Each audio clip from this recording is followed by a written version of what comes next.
Hi, Sarah here from HappyHands-uk. Today I want to talk to you about mojo. Now I've heard a lot of, or read a lot of comments in our groups, and they're saying that people are lost the mojo. They feel they can't get back into the swing of creating with polymer clay. So I thought I'd talk to you about the things that I do when I feel I've come to a blank in my head about ideas about what to do. So I always feel that it's important to keep the skills that you've learned honed and to practice. So what I do is I get out my trusty old scraps, which I have a lot of, and what I do is these are not the nicest colours anymore because I've used them and used them, and so I don't mind if they continue to get muddier and muddier. It doesn't really matter for this kind of activity that I'm planning on doing with you. So what I would do is I would pick a technique, say for instance a Skinner blend, and I would pick a couple of colours out, and it, like I say, it doesn't really, they don't have to go together because it's not going to be used as, oh sorry, not the camera, it's not going to be used as a finished product. It's just more about just keeping the skills that you've got alive in your brain, and even making them better by practicing. So I would just pick out a couple of manky colours, doesn't matter what, and let's move these out of the way, and I would do a practice Skinner blend. So I'm just going to take a bit of it, and like I say, these scraps you can just reuse again. They can be used for inside beads if you cover beads and things like that, so they're already muddy and are not really very pretty, and not something that you're going to want to use in a finished product. So you'll have to bear with me, that isn't the best, is it?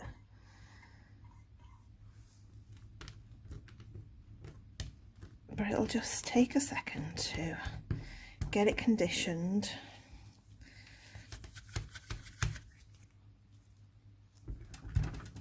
And sometimes I find that when I'm doing this and just messing about, that generates ideas into my head. I feel that I can suddenly see something in the clay, and it'll inspire me then to continue to make something with nicer colour clays.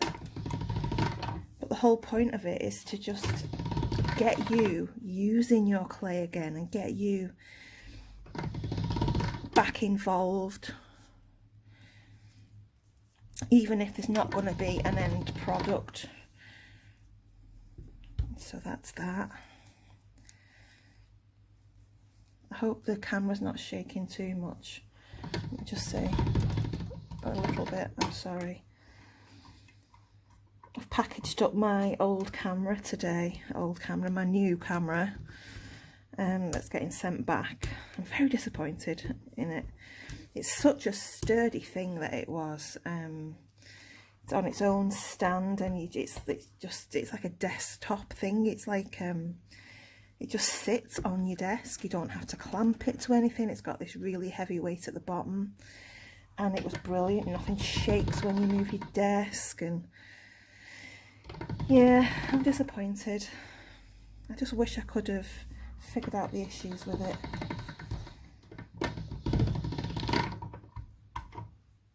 But never mind, the camera on my phone is doing the trick, and I've got this arm that clamps to the desk that holds my phone, so we'll make do, So yeah, what I would be doing now is just practicing the skills that I've already learned. So I will do a rough skinner blend. And this isn't going to turn out pretty, but that's not what I'm aiming for. Like I say, it's just to get back involved with your clay, and hopefully in the process you may be inspired to, you might see something in the clay that gives you an idea, and just to keep involved with your clay really, and practice and practice and practice, and get your skills better. And the more you do something, the better you become at it. So practice makes perfect, doesn't it? So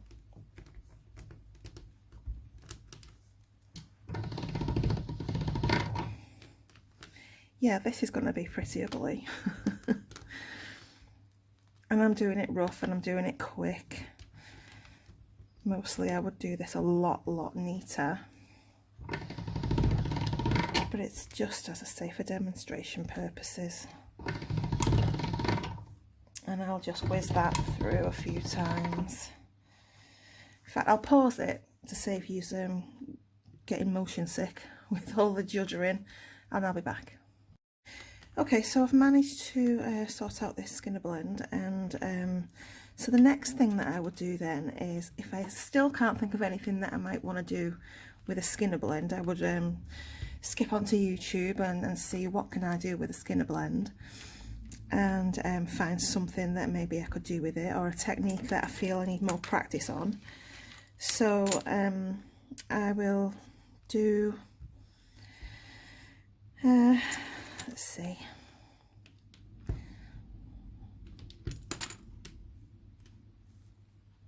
put them on top of each other.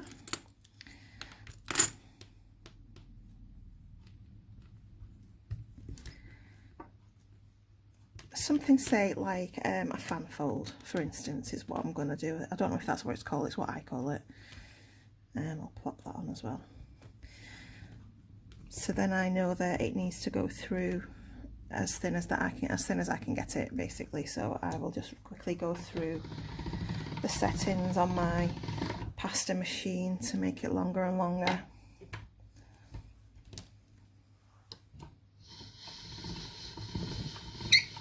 And again, this is about just practicing your technique really with your scrap clay, with the clay that you know you'd never use in a nice piece.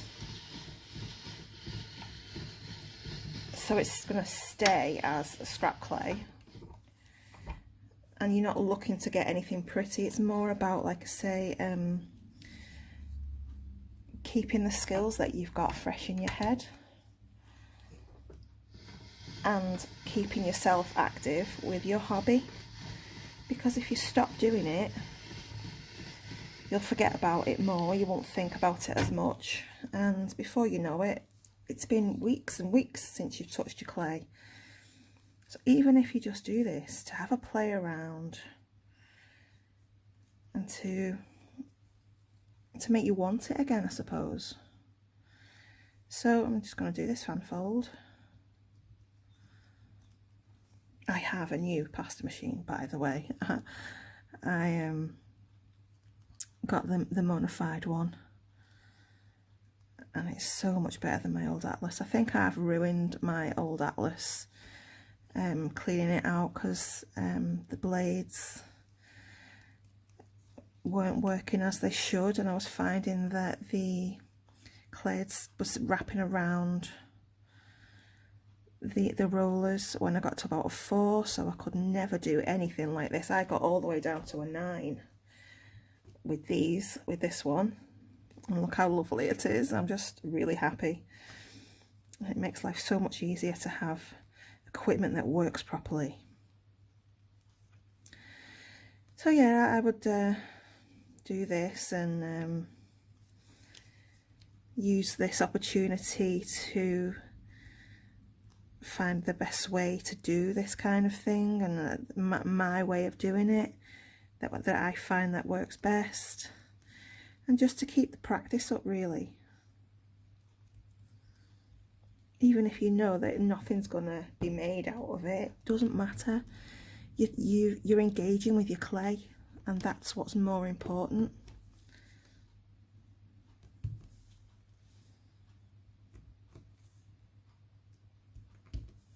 And you never know what might come of it. You could do the next step and find that's a nice pattern, but not in those colours, and you liked how it is, and then you go and get the colours that you want to do it in, and then you've got a lovely piece because you've just spent half an hour messing with your clay, and you gathered inspiration from that.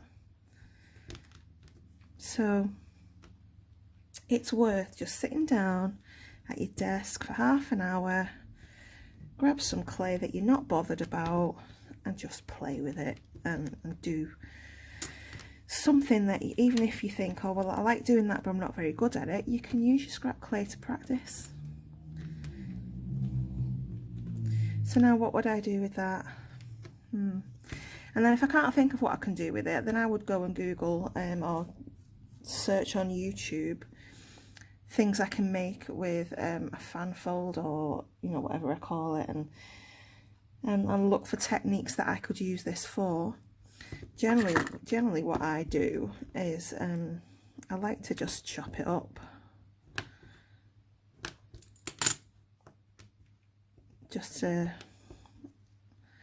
and then I would line them back up, but in the opposite way. I've done this a few times and I quite like the technique. Whiz it back together. Oh, and then what? Oh, I don't know what I'm going to do. And this is like the kind of thought process that I had, and I just literally play like this when there's nothing in my head that I want to do, or I can't think of something to do. I hope I'm not babbling too much. I just want you to understand what it is that I'm trying to get get across. So then I would flatten this down and stretch it out.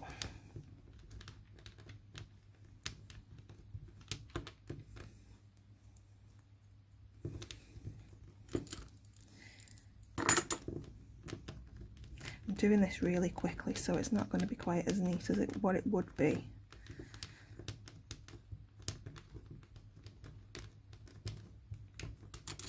And this is just a simple way, but in the process I've practiced doing a skinner blend, I've practiced doing the fan fold, and you can do the same with the jelly roll. So we have that kind of nice effect going on there.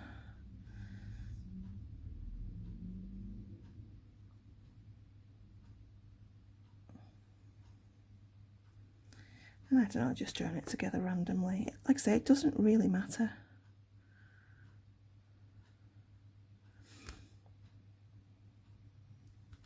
Because you can just use this, again, this doesn't have to be a nice pattern, but you can use this to practice reducing, and then start again with another piece of scrap clay. It doesn't matter. Just whiz it all back together. It's not going to come out in anything nice because the colours are ugly. But it's more about the technique, keeping your techniques fresh in your mind, and keeping you engaged with your clay. And you can do that with any kind of hobby that you do. Grab your beads if you like to make jewellery, start stringing, or just do anything, just play. Even if it just starts with a sort out of your beads. If you engage in the thing that you use, then you'll want to spend time with it again. So yeah, there you have it. I hope that inspires you to get going again, and get to your workspace, get your clay out, have a go, just have a play, and find your mojo again. Okay, well, thank you very much, and I'll see you in the next one.